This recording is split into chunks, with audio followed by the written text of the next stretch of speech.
Bismillahirrahmanirrahim. Assalamualaikum warahmatullahi wabarakatuh. Yang terhormat Bapak Dr. Haji Budiman SEMSI selaku dosen pengampu mata kuliah Pasar Uang dan Modal, serta teman-teman kelas 5B Manajemen yang saya banggakan. Di sini saya sebagai moderator akan memimpin jalannya presentasi melalui video pada materi obligasi yang akan disampaikan oleh kelompok 3. Anggota dari kelompok 3 ada Eko Tali, saya sendiri Fahirani Gunawan, Hari Mega Muhtar, Hasya Latiza Fatarani, Herianto Dwi Purnawan, dan Ismi Fajriyati. Baik, untuk mempersingkat waktu, saya persilahkan kepada teman-teman kelompok 3 untuk memaparkan materinya masing-masing. Assalamualaikum warahmatullahi wabarakatuh. Perkenalkan, saya Hari Mega Muhtar dengan nomor induk mahasiswa 1199240073. Saya sebagai pemateri pertama akan memaparkan materi pertama, maka dari itu langsung saja saya akan memaparkannya. Yang pertama itu saya akan menjelaskan tentang pengertian manajemen. Secara etimologi atau bahasa, kata manajemen diambil dari bahasa Prancis, yaitu Prancis kuno, yaitu manajemen, yang artinya adalah seni dalam mengatur dan melaksanakan. Manajemen dapat juga didefinisikan sebagai upaya perencanaan, pengkoordinasian, dan pengorganisasian, dan pengontrolan sumber daya untuk mencapai sasaran secara efisien dan efektif. Inilah yang mendasari bahwa pengertian manajemen adalah sebuah seni. Seni yang berarti dekat dengan keindahan, suatu keindahan manajemen yang teratur, rapi, dan terstruktur. Selanjutnya juga ada beberapa pengertian dari para ahli. Yang pertama itu ada pengertian dari George R. Terry. Menurutnya, pengertian manajemen adalah sebuah proses yang khas yang terdiri dari beberapa tindakan, yakni perencanaan, pengorganisasian, dan penggerakan, serta pengawasan. Semua itu dilakukan untuk menentukan dan mencapai target atau sasaran yang ingin dicapai dengan memanfaatkan sumber daya, termasuk sumber daya manusia dan sumber daya lainnya. Selanjutnya itu ada menurut Henry Fayol. Menurutnya, pengertian manajemen adalah suatu proses perencanaan, pengorganisasian, dan pengkoordinasian, serta pengawasan atau pengontrolan terhadap sumber daya yang ada agar mencapai tujuan secara efektif dan efisien. Selanjutnya itu ada menurut Mary Parker Pollard. Menurutnya, bahwa pengertian manajemen adalah sebagai suatu seni. Tiap-tiap pekerjaan bisa diselesaikan dengan orang lain. Selanjutnya ada menurut James A. F. Stunner. Menurutnya, proses perencanaan, pengorganisasian, dan penggunaan sumber daya organisasi yang lain dalam rangka mencapai tujuan organisasi yang telah ditetapkan di organisasi tersebut. Itu menurutnya tentang pengertian manajemen. Selanjutnya itu ada menurut Dr. Bennett N.B. Silalahi M.A. Menurutnya, pengertian manajemen adalah ilmu perilaku yang terdiri dari aspek sosial eksak, bukan dari pertanggungjawaban, keselamatan, serta kesehatan kerja baik dari sisi perencanaannya. Selanjutnya itu ada fungsi-fungsi manajemen. Diketahui fungsi manajemen ini terdiri dari 5, yaitu 1 perencanaan atau planning. Fungsi manajemen yang pertama adalah rangkaian proses pemilihan atau penetapan tujuan organisasi dan penentuan strategi yang dibutuhkan untuk mencapai tujuan. Menurut Hani Handoko, ada 4 tahapan yang perlu dilakukan dalam proses perencanaan, yaitu penetapan serangkaian tujuan, merumuskan keadaan saat ini, mengidentifikasi kemudahan dan hambatan, dan mengembangkan rencana untuk pencapaian tujuan.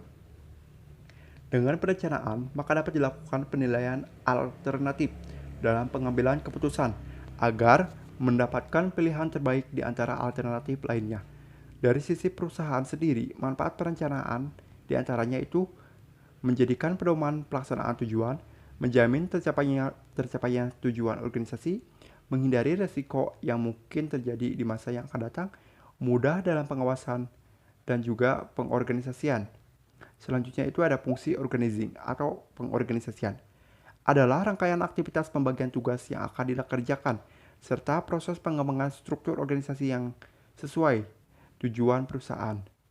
Agar perusahaan dapat berjalan dengan baik, fungsi pengorganisasian itu meliputi perumusan tujuan secara jelas, pembagian tugas pekerjaan, mendelegasikan wewenang, melakukan unsur koordinasi.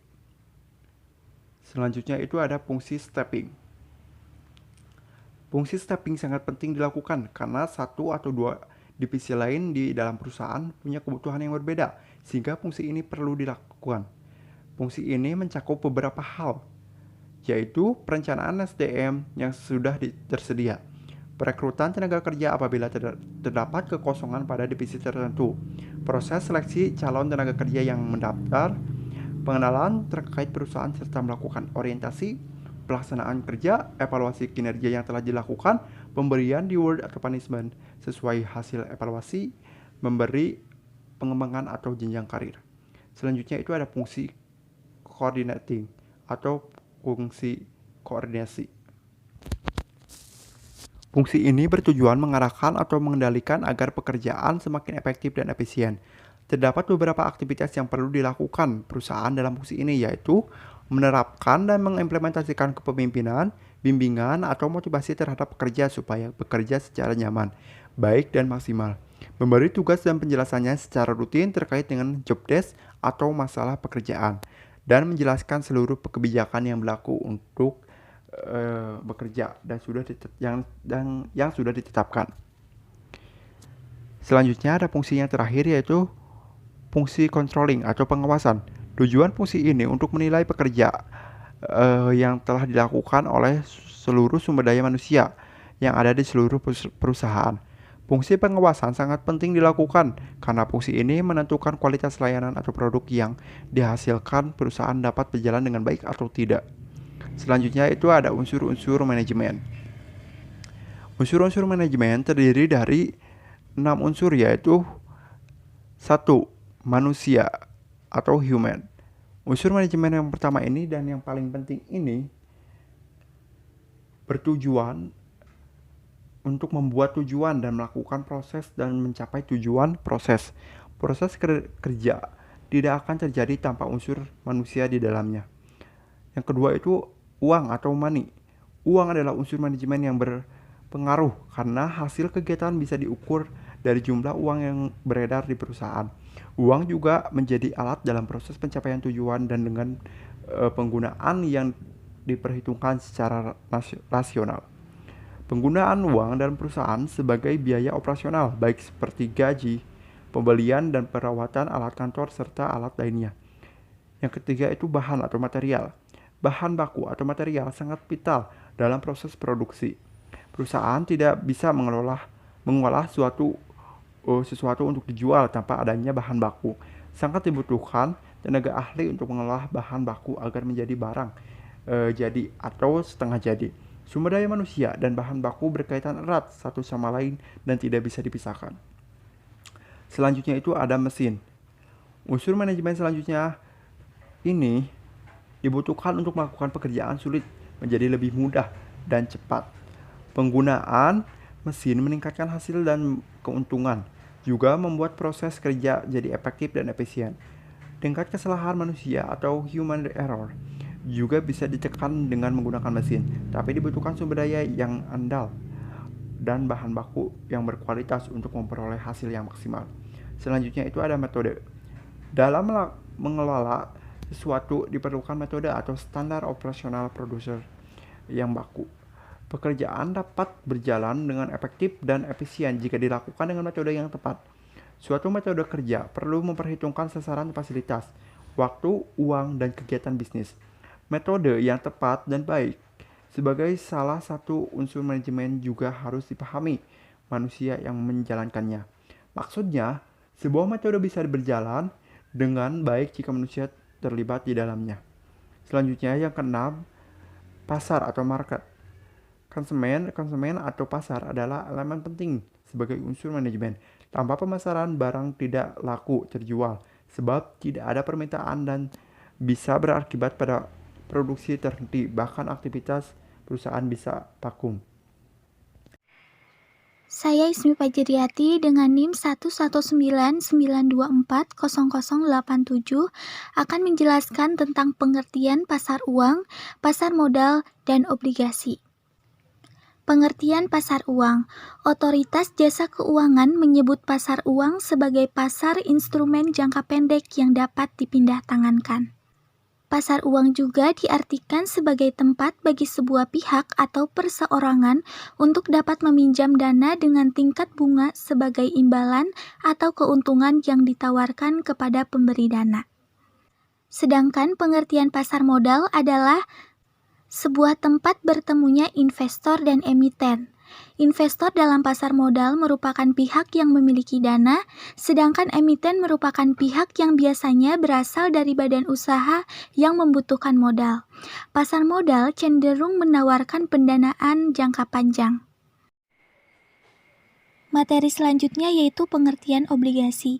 Obligasi merupakan surat utang jangka menengah atau panjang yang dapat dipindah tangankan yang berisi janji dari pihak yang menerbitkan untuk membayar imbalan berupa bunga pada periode tertentu dan melunasi pokok utang pada waktu yang telah ditentukan kepada pihak pembeli obligasi tersebut yaitu Bursa Efek Indonesia. Saya Herianto Dwi Purnawan akan melanjutkan pemaparan materi. Selanjutnya adalah materi mengenai jenis-jenis obligasi.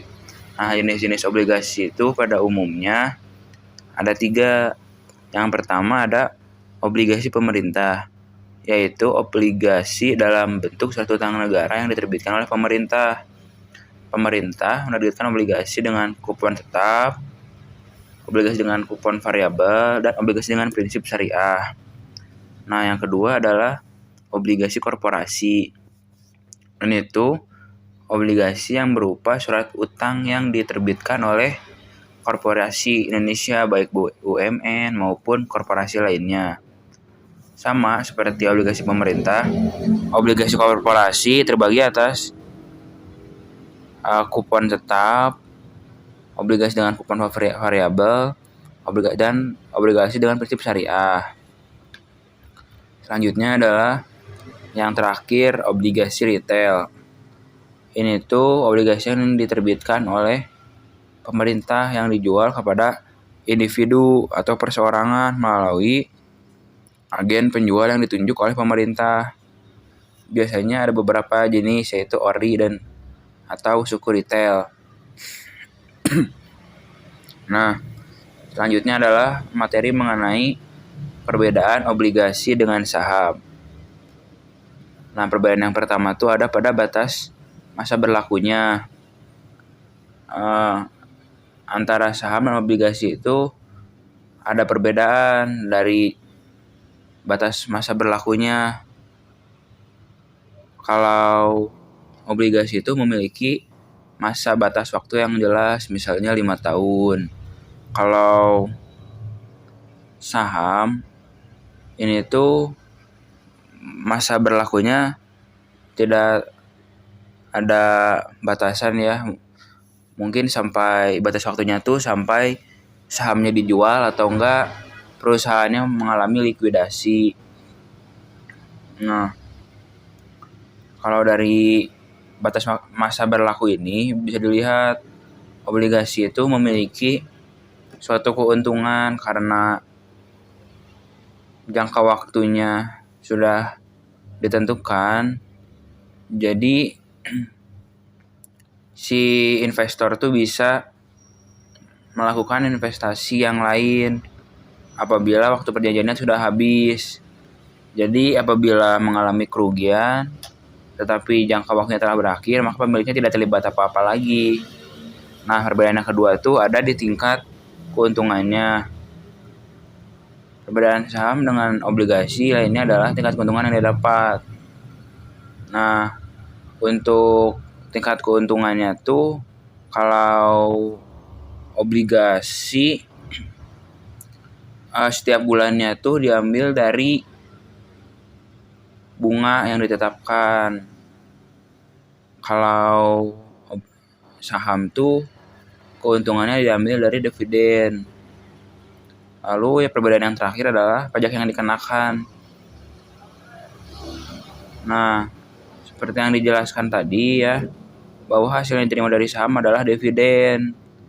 Jadi ada pajak yang bakal dipotong dari hasil dividen itu. Nah, berbeda dengan obligasi, bunga obligasi lebih dulu dikeluarkan sebagai biaya, jadi bisa dianggap tidak kena pajak kalau obligasi. Sekian dari saya. Terima kasih. Assalamualaikum warahmatullahi wabarakatuh. Nama saya Hasya Letiza dengan NIM 11992400075. Untuk materi selanjutnya yaitu mengenai tujuan penerbitan obligasi. Yang pertama, membiayai defisit APBN. Kemudian yang kedua, menutup kekurangan kas jangka pendek dan mengelola portofolio utang negara. Pemerintah pusat berwenang menerbitkan surat utang negara setelah mendapat persetujuan DPR yang disahkan dalam kerangka pengesahan APBN dan setelah berkonsultasi dengan Bank Indonesia. Atas penerbitan tersebut, pemerintah berkewajiban membayar bunga dan pokok pada saat jatuh tempo. Dana untuk lembaran bunga dan pokok surat utang negara disediakan di dalam APBN. Kita sebagai masyarakat bisa turut serta membantu pemerintah membangun bangsa ini dengan membeli SBN yang ditujukan untuk investor retail. Terdapat beberapa jenis SBN untuk retail. Salah satunya adalah Savings Bond Retail atau SBR. Dalam waktu dekat ini, pemerintah sedang menerbitkan seri terbaru yakni SBR 008.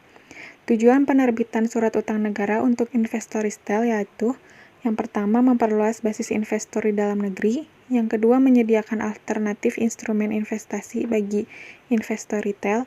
Kemudian yang ketiga, mendukung stabilitas pasar keuangan domestik. Yang keempat, mendukung terwujudnya masyarakat yang berorientasi pada investasi jangka menengah dan panjang. Kemudian yang terakhir, mewujudkan cita-cita kemandirian dalam pembiayaan pembangunan. Sekian materi dari saya.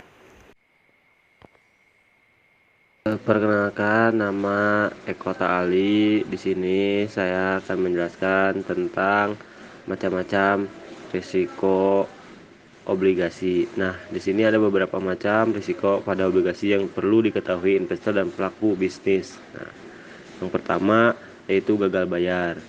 Nah, sudah pasti hal ini bisa kapan saja mengetahui para investor, terutama risiko pada obligasi korporasi jika risiko obligasi pemerintah lebih aman dari kemungkinan gagal bayar. Risiko dalam obligasi korporasi masih mungkin terjadi. Nah, sebaiknya pahami dan kenali terlebih dahulu penerbit obligasi yang terpercaya dulu sebelum berinvestasi sehingga Anda dapat menghindari risiko obligasi yang gagal bayar. Nah, terus yang kedua yaitu ada maturitas. Nah, tingkat risiko dalam obligasi maturitas akan semakin tinggi ketika masa jatuh tempo semakin panjang. Nah, sebab penerbit obligasi akan menambahkan voucher atau kupon bunga yang cukup tinggi pada jenis obligasi berdurasi jatuh tempo lama. Terus yang ketiga yaitu ada suku bunga. Selanjutnya ada risiko pada obligasi suku bunga.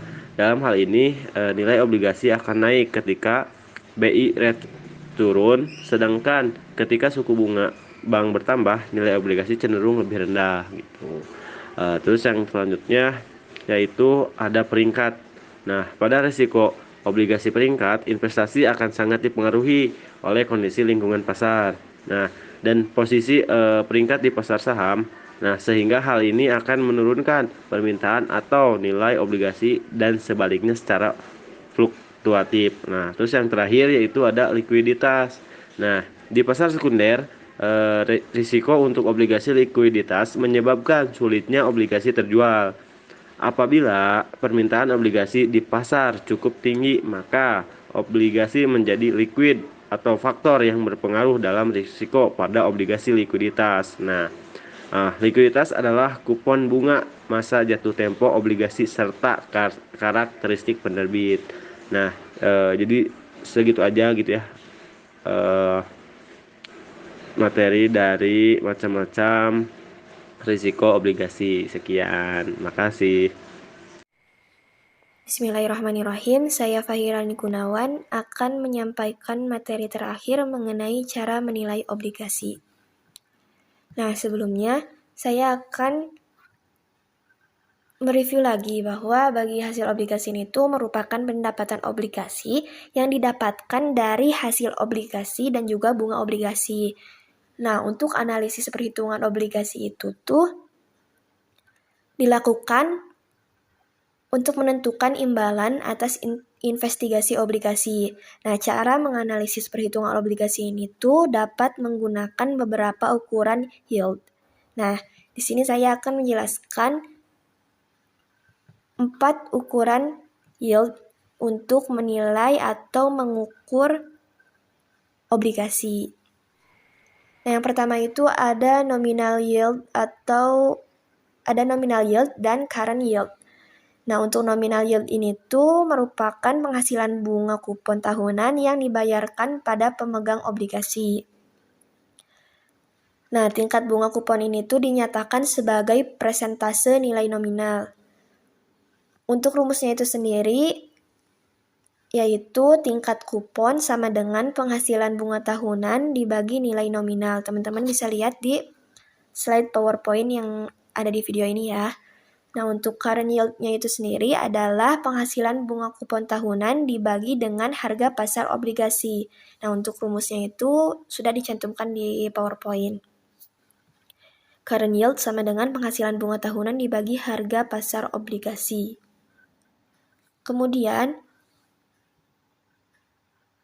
untuk ukuran yield yang kedua yaitu yield to maturity atau biasa disingkat dengan YTM. Nah, yield to maturity ini tuh merupakan tingkat return majemuk yang akan dikembalikan dan diterima investor jika pembeli obligasi pada harga pasar saat ini dan menahan obligasi tersebut sampai jatuh tempo. YTM ini juga merupakan ukuran yield yang umum digunakan. Nah, kenapa umum digunakan? Karena yield ini tuh mencerminkan return dengan tingkat bunga majemuk atau compounded rate of return yang diharapkan investor jika dua asumsi yang disyaratkan itu bisa terpenuhi. Untuk rumusnya itu sendiri bisa teman-teman lihat ya di slide PowerPoint. Di sini saya akan menjelaskan komponen dari rumus tersebut. Nah, untuk P itu merupakan harga obligasi pada saat ini atau T sama dengan 0. Maksudnya itu pada tahun ini misalnya. Untuk N-nya itu merupakan jumlah tahun sampai dengan jatuh tempo obligasi. Kemudian untuk CI-nya itu adalah pembayaran kupon untuk obligasi setiap tahunnya. Dan PP-nya itu merupakan nilai pasar dari obligasi. Nah, lebih singkatnya lagi tuh rumusnya bisa teman-teman lihat di persamaan berikut ini, yang YTM sama dengan CI ditambah PP dikurangi P dibagi N dibagi lagi PP plus P dibagi 2. Oke, untuk selanjutnya itu ada yield to call atau YTC. Nah, yield to call ini tuh yield yang diperoleh pada obligasi yang bisa dibeli kembali atau callable. Nah, obligasi ini tuh membolehkan atau memperbolehkan emiten untuk bisa melunasi ataupun membeli kembali obligasi yang sudah diterbitkannya dari tangan investor yang memegang obligasi tersebut sebelum jatuh tempo. Nah, jadi syaratnya itu emiten bisa menerbitkan kembali obligasinya yang sudah ada di tangan investor tetapi sebelum jatuh tempo. Nah, biasanya itu obligasi yang mempunyai peluang besar untuk dilunasi sebelum jatuh tempo adalah obligasi yang dijual pada harga premi. Contohnya, obligasi kuponnya tinggi dan mempunyai harga pasar di atas nilai parinya. Untuk rumus dari YTC itu sendiri bisa teman-teman lihat ya di slide PowerPoint yang sudah ditampilkan. Untuk komponennya itu hampir sama seperti pada rumus yield to maturity. Nah, untuk yang membedakannya itu sendiri itu ada C kecilnya. Nah, itu tuh merupakan periode sampai dengan saat obligasi dilunasi atau first call date. Gitu, teman-teman. Nah, untuk rumus singkatnya itu bisa dibentuk persamaan sebagai berikut. YTC sama dengan CI ditambah PC kurangi P P dibagi N dibagi PC tambah P dibagi 2. Sebenarnya rumusnya masih mirip kayak yang yield to maturity ya, cuma yang ngebedainnya itu tuh di yield to call itu ada komponen C-nya. Oke, yang selanjutnya atau yang terakhir itu ada release horizon yield. Nah, release horizon yield ini atau yield yang terrealisasi adalah tingkat return harapan investor dari sebuah obligasi. Nah, bila obligasi tersebut dijual kembali oleh investor sebelum jatuh temponya, yield terrealisasi atau horizon ini tuh dapat digunakan untuk mengestimasi tingkat return yang bisa diperoleh investor dengan menggunakan strategi perdagangan tertentu. Rumus dari yield terrealisasi ini adalah P sama dengan